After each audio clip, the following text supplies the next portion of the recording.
Welcome! Today we're going to learn how to check the print quality on your Brother machine.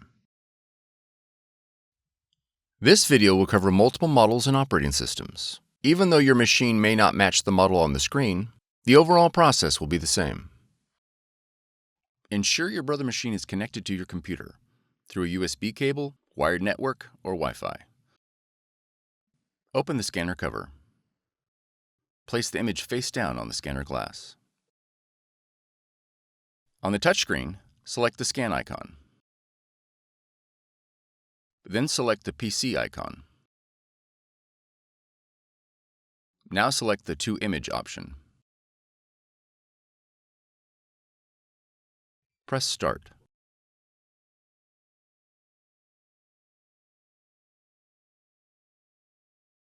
The scanned image will be sent to your computer.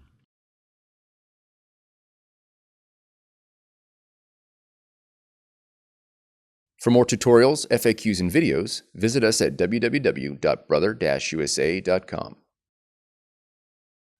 If you found this video helpful, be sure to subscribe. Thank you for choosing Brother.